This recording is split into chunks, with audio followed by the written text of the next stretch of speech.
Good afternoon, Chamber members. We hope that all of you, your families, and friends are staying healthy and well. In addition, we hope that all of your organizations are holding up during this crisis. I'm Mike Paone, the Vice President of Government Affairs here at the Joliet Chamber of Commerce. I hope that you have all found the updates that we've been sending your way during the COVID-19 pandemic to be beneficial. Although we usually try to keep email volume to a minimum, during these times we found it to be a necessity to keeping all of you informed. Going back to March 16th, we've made it a priority to bring you the latest news and updates on a variety of issues, programs, and what's coming up on the horizon. All of these updates have been archived on our website, jolietchamber.com, as we have created a brand new COVID-19 updates and resource page.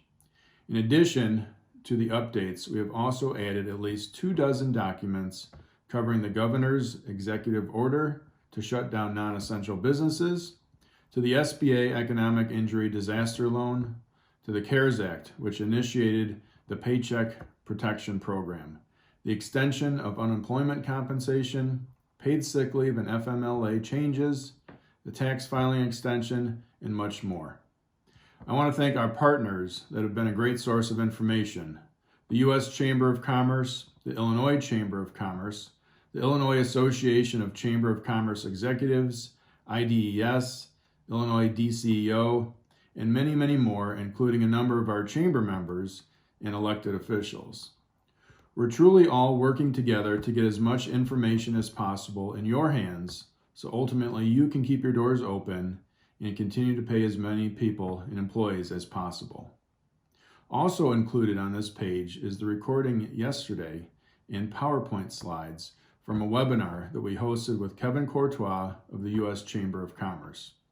We will continue to offer a number of webinar presentations going forward and ask you for your feedback on topics that we can cover. We're also looking to bring more elected officials to you for your questions and to get updates from them on a variety of topics. We are still working behind the scenes on a number of important issues that will benefit our member businesses. We have asked for additional relief through sales tax payment deferral to cover all business affected, not just bars and restaurants, that have seen a reduction in business of 25% or more. We have also asked for some relief on unemployment insurance, such as a delay in paying the tax for those affected, and for those that have had to lay people off, that they are not penalized with an increased contribution rate due to the crisis. Finally, we have asked for consideration of delaying the minimum wage increase that was set to jump to $10 on July 1st and push that back to January 1 of 2021. Going forward, we will continue to watch announcements on the final details of the Main Street funding program that was announced yesterday by the Fed. It should cover those organizations with 500 to 10,000 employees that were left out of the PPP funding, as long as they retain 90% of their employees and a few other requirements.